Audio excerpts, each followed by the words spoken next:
Hey there, welcome back to another review, this time of the 1988 dramatic thriller Betrayed. Now, this is a film that...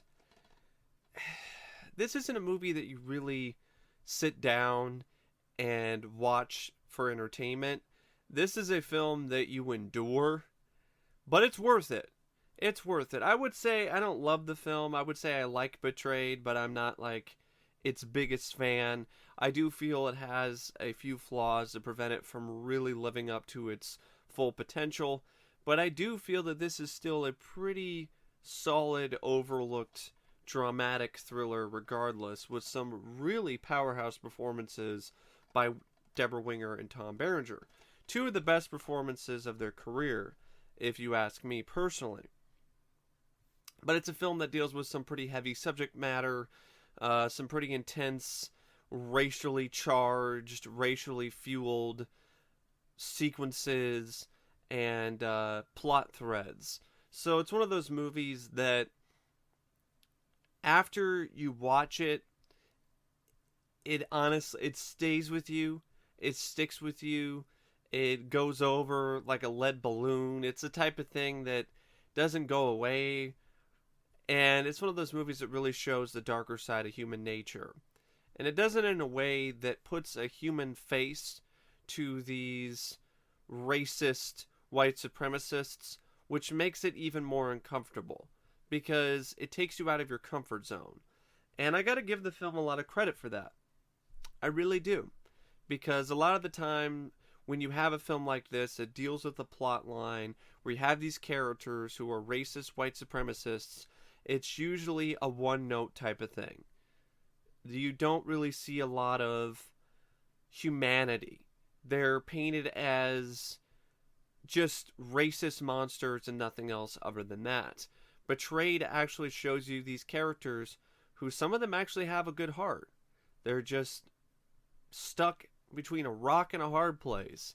They've made the wrong choice in their life, but it's family, so they're willing to do some horrible things and believe in some horrible ideals because they want to be a part of their family. They still want to be in the family.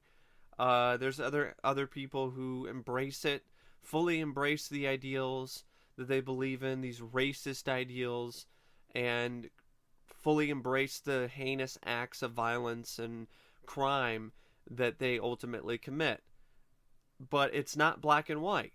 And that's what I like about the film, among other things, is that it paints these characters with a finer brush. It's not just a broad brush with broad strokes, racist, white supremacist, evil. There's more to it. It shows you how this type of mindset breeds. And that's quite terrifying to think about how this mindset of just racism and intolerance is created at a young age. It starts young. It starts with the parents teaching their kids the same ideals that they were raised with, and this cycle of racism begins. And it's pretty sickening. It's definitely a powerful film in a lot of ways. Now, it's a 1988 film. It was released in August of 1988. It's about 127 minutes, which is a bit too long. I personally feel this movie could have shaved off 20 or so minutes when it comes to the running time, and it really would have improved the film, especially the last half of the movie, which slogs. It really slows down. It feels like a slog. It really does. It has some nice pacing for the first hour or so, and then the last hour is a tough set. It gets pretty slow paced and it's stuff with padding, and then the ending is, in my opinion, kind of a clusterfuck. I'll speak more on that later. It cost about $19 million to make, which is a pretty big budget when you look at this movie. This movie doesn't look like a film that cost $19 million. So I'm kind of wondering where the money went. Why is this a $19 million film? That's a pretty high budget for 1988. And it made $25 million in the US and was not really a hit, but it wasn't really a bomb either. It was just one of those movies that made a profit, but not a lot, and understandably so. It's a hard sell. It's a hard film to sell. I thought the trailer was great, though, with the really chilling rendition of Amazing Grace. But overall, it's a movie that you see the poster, you're like, is this a romance or is this a drama? And it really is more of a drama, a dramatic thriller than it really is a romance movie. So I guess some people might have interpreted it differently, and that's why it didn't do as well. Or it was just one of those movies that was never going to be a box office hit to begin with. I kind of lean towards the latter when it comes to this movie. It's directed by Costa-Gavras, who has directed quite a few films. He directed Missing with Jack Lemmon and Sissy Spacek, which I like a little bit more than Betrayed. He also did an underrated thriller starring John Travolta and Dustin Hoffman called Mad City, which I also like a little bit more than this one. I truly feel that one is extremely underrated. Two just powerhouse performances, equally powerhouse performances, phenomenal roles, phenomenal performances by Dustin Hoffman and John Travolta. I'd like to review that one sometime. But yeah, Costa-Gavras has directed quite a few films. He's a foreign director. He started out his career doing a lot of foreign films, and he traveled across the pond, so to speak, and did some films in the United States. It has a screenplay by Joe Esterhaus, who has written a lot of hit films. After this, he would go on to write films like Basic Instinct, and he helped with the screenplay for the Stallone drama Fist. So Joe Esterhaus is a pretty well-known name in Hollywood. And this is a pretty solid script. I have some issues with it, but overall I'd have to say it is a strong suit for the film, despite the fact that it could be better. And the script is one of the main reasons why I just like the film and I don't love it. But it has some genuinely witty lines of dialogue that I do enjoy. And it does a great job, like I said, humanizing these ugly characters, these racist white supremacists that are a pretty big focal point of the movie. It has a really great cast. I think the cast is another thing about it that is a huge boon to Betrayed. Tom Berenger plays a character named Gary Simmons. Debra Winger plays Catherine Weaver, and she's an undercover FBI agent who also goes under the name Katie Phillips. It's mainly their film. It's Berenger and Winger's show, and they just run with it. John Hurd, the late John Hurd, is in this as Michael Carnes, Katie's boss, Catherine's boss. Blah, blah, blah, blah. Boss, if I can say the word. I gotta be a boss, man. Stop making flubs. Be a boss. Catherine's boss, Mike Carnes. And it's one of the better roles of his career. He plays a pretty angry, bitter FBI agent who is in a lot of ways jealous of the fact that, or just resentful that the relationship between himself and Catherine didn't work out.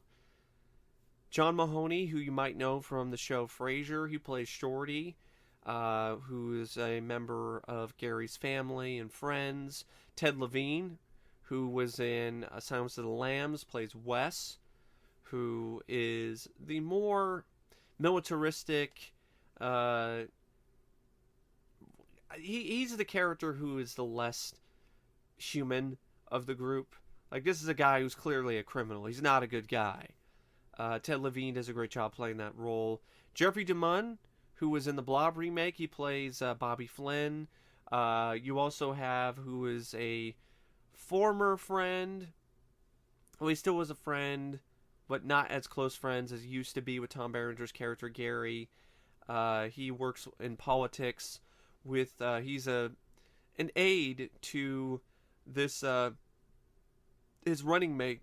I wouldn't say running mate. He's an aide to a politician named Jack Carpenter, who's played by David Clennon, who was Palmer in the Thing remake by John Carpenter. And I almost didn't recognize him because he has red hair in this. It was nice to see David Clennon in another film. And Jack Carpenter is running for president. So Jeffery DeMunn is his aide. You also have Albert Hall, who plays a character named Al Sanders, who I believe is a co-worker for the FBI, alongside Mike Carnes, played by John Hurd. Richard Libertini, who you might recognize from Flesh. I almost said Flesh. From Flesh Gordon. No, he wasn't in Flesh Gordon. He was in Fletch, though, and I believe Fletch Lives as well, in a bit role. He was essentially Chevy's boss in that film. Timothy Hutton also has a cameo, an inexplicable cameo, as just a random juggler at the fair. Which is strange, because by this time he was already in Hollywood, so it's kind of one of those things that's like, why is he in this movie? It is kind of crazy. It's like, why is he in this film? And then there's a few other cast members. I definitely want to mention there's an actress who, Maria Valdez, plays a little girl. She's the daughter of Gary, Tom Berenger's character, and she's a real sweetheart. And that's why when you hear some of the words that she says, the racist words that come out of her mouth, like the N-word and a lot of the other words, that's why it's so shocking when you hear that come out of the mouth of a cute girl, like a cute little girl. You never expect that. But that's probably pretty common in certain cultures in certain areas of the U.S. where racism is taught when they're a kid, and they grow up around the racism. It's not something that's bad to them because they aren't really around black people, and they've learned this doctrine and this belief that it's okay to say these things and to believe in this racist thought process, to have these racist beliefs. Racism is taught at a young age, and it's a learned behavior. That's really what I feel a lot of the message of this film is. Racism is a learned behavior. In a lot of ways, it's true. It really is. And you can unlearn it. You can make a different choice in your life, but sometimes it's really hard, especially when you're in a certain environment, especially when you're in a small town, especially when it's in your family, especially when, it's easy to look at this kind of stuff in hindsight and be like, well, I wouldn't be like that, and I wouldn't do that. But then again, you're going at it from the perspective of someone who was never raised with this, who was never raised with the belief that saying the N-word and having all these racist beliefs is okay. Like a lot of the kids who are in this movie have been raised. They've been raised that way. It's definitely a pretty heady film with some pretty heady subjects and heavy subjects as well. I mean, it's the type of film, like I said, it's like it goes over like a lead balloon. It's got a lot of weight to it. I mean, there are certain sequences in this film that, in my opinion, have all the impact of a shotgun blast to the face.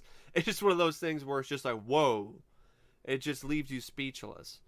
And I'll talk about those a little bit more in depth a little bit later. But I just wanted to make sure I listed everyone in the cast that I wanted to mention. It features a score by Bill Conti. It's not one of his best scores, to be honest. It's pretty forgettable. It doesn't add a whole lot to the film in terms of atmosphere or mood or feeling. The most memorable song or most memorable tune in the film is not even Bill Conti's score.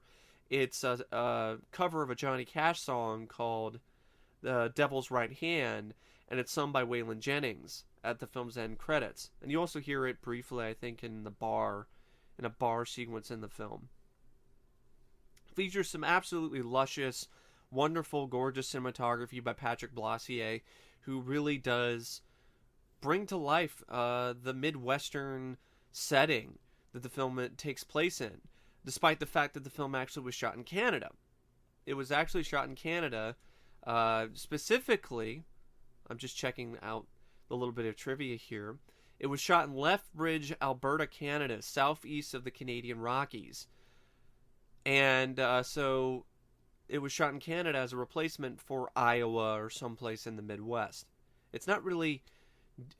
I don't remember it being that specific on where it actually took place, like what state in the U.S. it took place. It was just in the Midwest somewhere. And it's this idyllic place in the Midwest with the cornfields and with the farmhouse and the barn and the cinematography does a great job just really hammering that point home that it's this, you should feel comfortable here. You should feel like you're at home in this particular part of the U.S. and it shouldn't feel sinister at all. And at first it doesn't, and then things are turned on and completely upside down, and then this once idyllic setting becomes fairly nightmarish and soulless, and the cornfields and farmhouse and the barn all start to have this sort of foreboding feeling to them. It no longer feels like something that is safe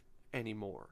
And that's in large part to the cinematography, as well as the direction by Costa-Gavras, who is a very talented director when it comes to really getting the most out of the direction and also just really bringing a lot of these settings to life and doing it in a way that really does show how talented he is. This is the type of director where you know he knows what he's doing because he can do certain camera angles and certain techniques that a lot of other more inexperienced directors or more amateur directors or directors who are just starting out can't really do.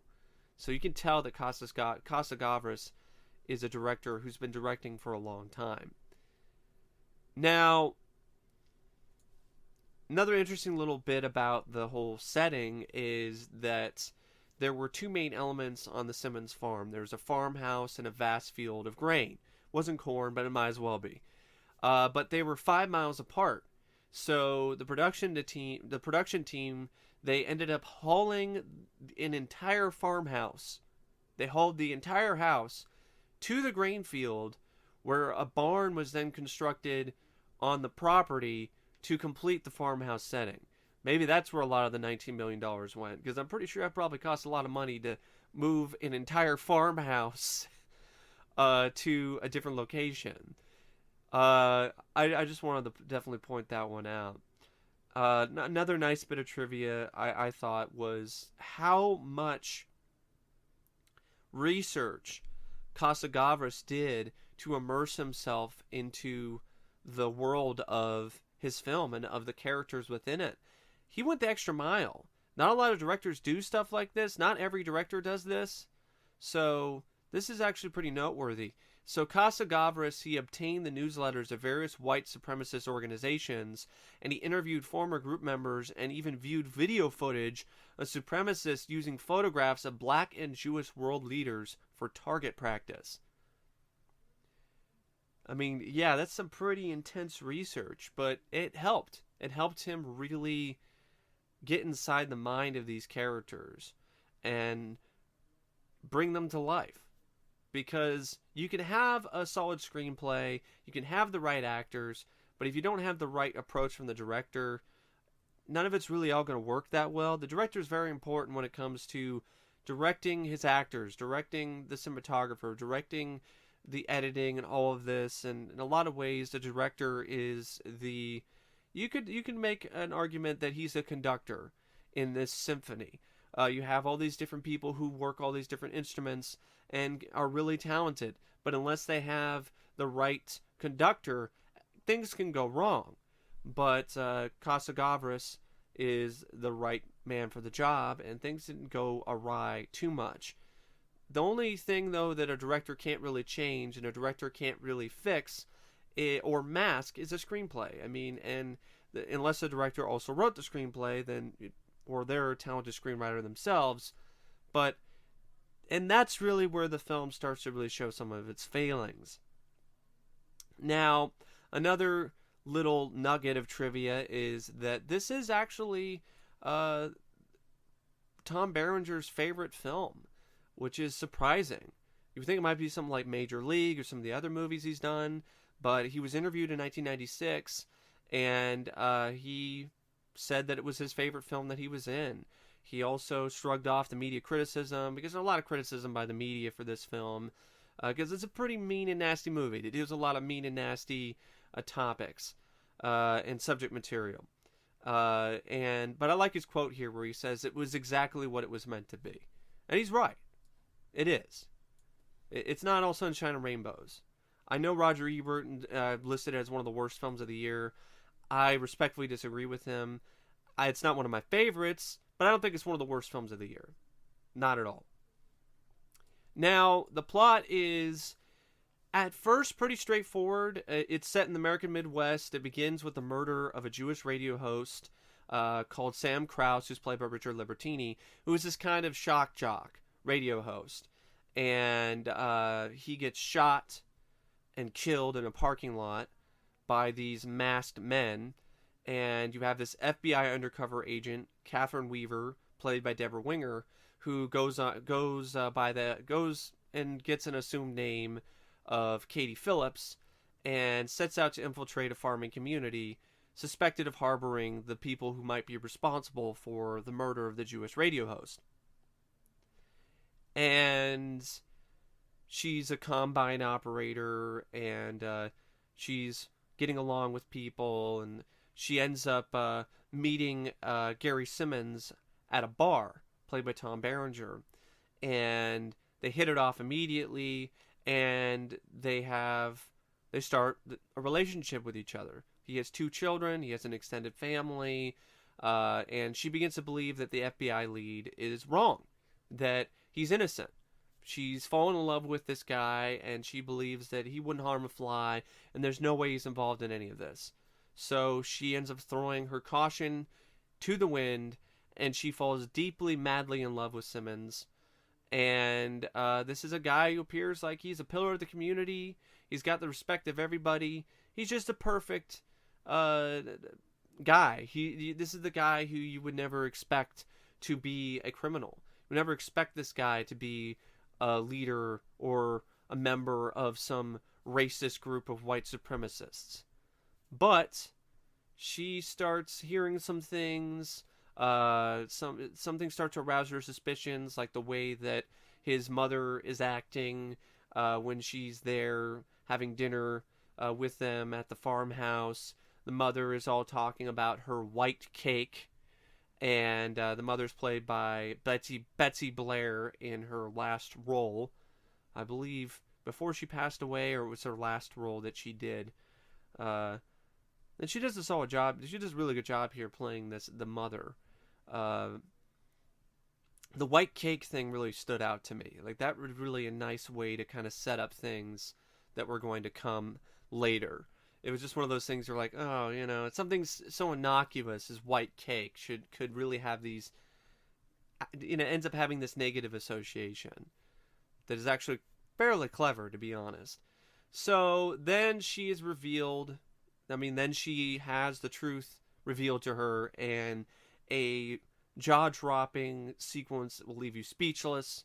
She sees a black man get let loose with a gun in the middle of the woods, and she watches him get hunted like an animal by Gary and his pals.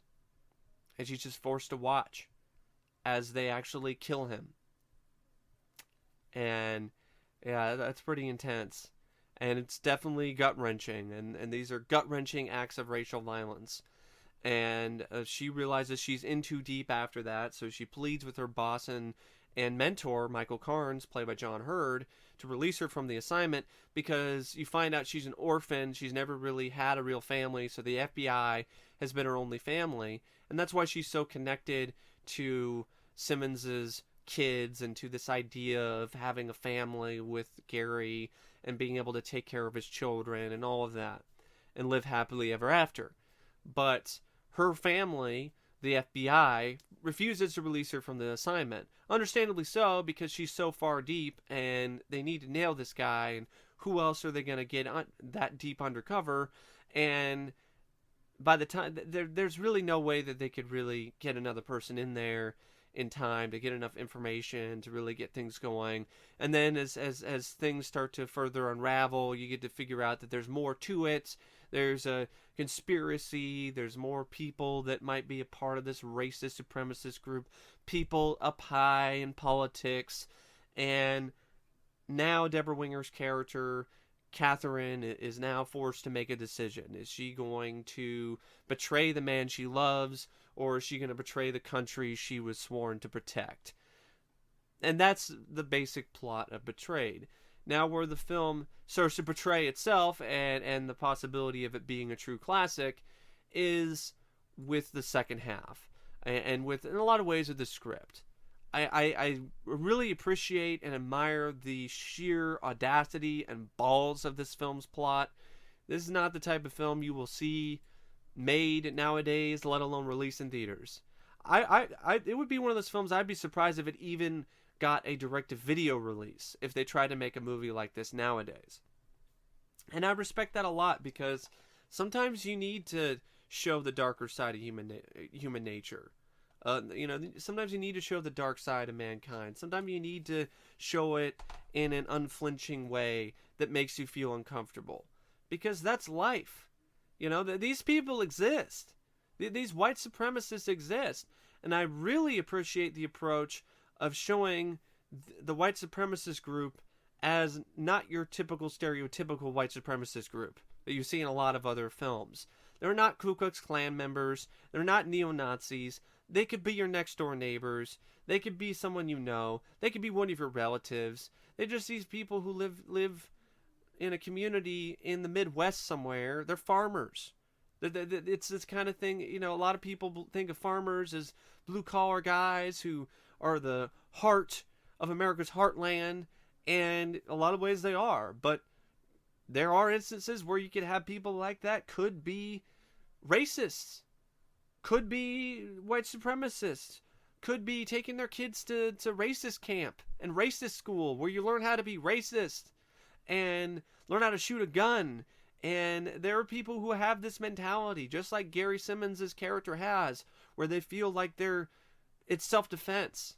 Their racist beliefs and their racist ideologies and the plans that they have of killing blacks or killing other people or killing other races or all this other stuff, to them they're defending themselves because they truly believe, as ridiculous and as inane and as insipid as the belief is, that they are under attack, that their core values are at stake, that the country that they love is being taken away from them, and so they believe so strongly that in order to take back what's theirs, they have to do these heinous acts and murder people and do all this other shit. And it's just one of those things where they believe strongly in it. And this is the kind of stuff that still goes on today. Racism is still a pretty strong tenet of our country. And it's something that I really would like to go away, as do most of us. But it's something that will always be there, because you will always have these people who believe in this. Because it's been a long-standing belief. It's been carried down through the generations in these people's families, from their parents, from their parents' parents, from their kids to their kids' kids, and so on. It says the cycle of racism that's extremely hard to break and almost impossible to break, because how are you going to know? How are you going to know these people are racist until you actually get to know them and start to hear these racist things that come out of their mouths? Sorry about my rant there. It's just it's an emotionally charged film that deals with some pretty controversial subject matter. It definitely is upsetting. It really is. And it's upsetting to me that this kind of stuff still goes on. There's people behind closed doors preparing for some civil war because they believe that they're under attack, which is stupid. It really is. It's a stupid belief. There's no basis in reality here for these people. And speaking of that, it is kind of a plot that's kind of straight out of a fantasy film, with all its different overreaching plot threads and it goes all the way to the top, and how this small paramilitary white supremacist group is able to get all this stuff and figure out all these things and possibly cause all of this havoc. And it's just one of those things. It's like, yeah, I don't know if that would really ever happen. Doesn't seem like these characters appear to be really that clever. Only in the movies type stuff. But it makes for some interesting storytelling, despite the fact that it is kind of unbelievable. The pacing of the film's last half is honestly really disappointing because it's a pretty fast-paced film for the first hour or so. It keeps you gripped. It really does. It glues you to the screen. The romance is believable between Winger and Berenger. They have really fantastic chemistry with one another, and you want things to be fine. You don't want the truth to be what you are dreading it is, that what she's searching for actually is there. And when it's revealed in such a shocking manner with the hunting scene, you're already just grabbed. The film's grabbed you by the throat, and you're still being held by it. And then once you get past the sequence when she goes back undercover and she attends a camping trip where she sees how far-reaching and how crazy things are with this racist group because they're going to racist camp, then the film really starts to peter out. Starts to kind of feel like it's being padded. The whole FBI storyline with them trying to continually screw her over just seems a bit forced. And then by the time you get to the climax, when you realize that Tom Berenger and his character is going to take out some guy who's up high in the government, some politician to set the wheels in motion for this mass exodus, so to speak, you've already kind of lost your interest and you're already starting to kind of doze off.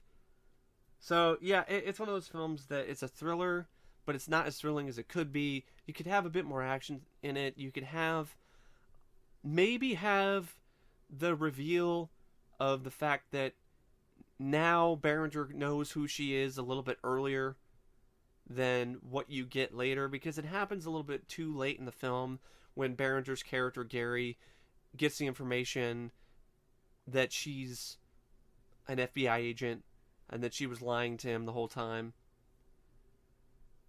And the climax definitely does suffer from this problem with its pacing. The second half of the film, it grinds to a screeching halt and then just spinning on bare wheels, sending sparks. And you really could have had a much better climax if you had better pacing. I also felt the ending, I don't know what the hell was going on. It all of a sudden turned into a montage where Debra Winger quit her job at the FBI and then apparently is now hitchhiking across the country. She's going to bars to maybe pick up guys who remind her of Tom Berenger. I have no idea. And then she just goes back to the farmhouse so she can see the little girl. And I'm like, but so she can see Gary's daughter, who she's fallen in love with, but she doesn't give a crap about Gary's son apparently, which makes her appear kind of selfish and it's kind of lame. It's like, oh, it's all about the girl. I don't give a shit about the boy. Who cares? He's a lost cause. I have this connection with the girl, and I can understand the girl is very sweet, but I mean, she has this connection with Rachel, but I'm like, what about Joey? Oh, fuck Joey. Who cares about Joey? It's all about Rachel. Don't give a shit about Joey. That's what it feels like, because she doesn't seem to care at all about him. And she just meets the girl one last time, says a few words to her. I guess she's trying to be a positive influence to her. And then she waves bye, and the film freeze frames on the little girl holding onto her grandmother's hand, and while she's waving bye to Debra Winger's character. It's just one of those endings, just like, what? It felt like they were shoehorning in some message, and it felt like it was far too late. and they just had this massive span of time went by that just felt like it was just rushed, and I don't know what was going on. So the ending is one of the film's worst issues, one of the biggest issues for the film. Speaking of Joey, I gotta be honest, I don't blame her for not really wanting to be with that kid. The kid sucked. Brian Bosak was a pretty shitty actor. Brian Bosak is a little bit better because he has all the acting talents of a sweaty ballsack. The script with its whole thing with the FBI and its betrayal of Catherine, I don't know, it felt where it ended up not making these racist white supremacist characters two-dimensional, one-dimensional. It made them two-dimensional. The FBI guys just feel one-dimensional to me. They feel like one-dimensional villains. And John Hurd's performance is great. It's just one of those things where these characters just feel like they're one-dimensional, and they're just there to try to show that Catherine's also being betrayed by her what she felt was her only family, the FBI, and I don't know. I mean, I already mentioned the score, and I felt that it was pretty weak. Yeah, I can't really think of any more cons. And I mentioned most of the pros already. The cast is really solid for the most part, except for Brian Bosak. Joe Esterhaus's script has some nice witty dialogue. I mean, there's a fun scene early on where Debra Winger's character is going to a bar with a friend of hers, and her friend is asking her if she wants to order a Colorado motherfucker. I mean, it's kind of fun. And then there's some witty lines of dialogue that you hear with Tom Berenger's character Gary Simmons and the other characters in the film. Tom Berenger and Debra Winger are phenomenal in the movie. Their performances are great. This is my favorite performance and probably my favorite film I've seen Debra Winger in, and I haven't seen that many. But yeah, I would definitely say this is my top pick for the best role for her career, and I haven't seen Black Widow yet, and I want to, though. And yeah, the sheer effectiveness of the film's stunning sequences, the hunting sequence, and the camping scenes really do show and put a spotlight on the darkest parts of who we are as humans. And I really like the song by Waylon Jennings at the end credits, Devil's Right Hand. But I really don't know what else to say about the film, except if I were to rate Betrayed out of 5 stars, I would give the film 3.5 out of 5 stars. I think the movie is a above average dramatic thriller that has some really great performances by the two leads. It's anchored by these powerhouse performances by Winger and Berenger, and it has some genuinely powerful, effective, gripping sequences, but it's ultimately let down by a muddled screenplay, a weak climax, and an ending that just makes you scratch your head because it just feels like things have just gone off the rails and you're just left wondering why.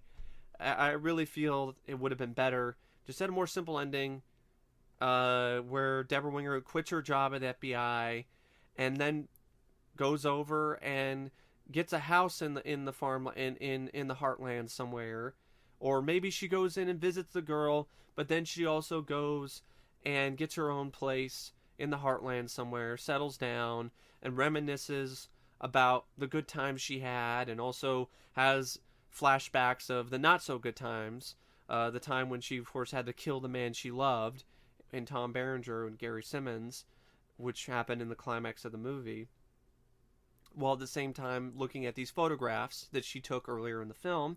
And maybe she sees some photos of Katie and not Katie, because that's her undercover character. She sees some photos of Rachel and makes her smile, and then she'll put them on her wall, and she looks at them lovingly, and then you can cut to the end credits or something. It just felt like things could have been more conclusive when it comes to the ending of the movie. But that being said, I would recommend the movie. if you can stomach it, if you can handle the racially charged material, because I think it's definitely worth a watch for the effectiveness of its powerful sequences, and for the performances by Berenger and Winger. But anyway, yeah, thanks for watching, and as always, I will see you guys later. See ya.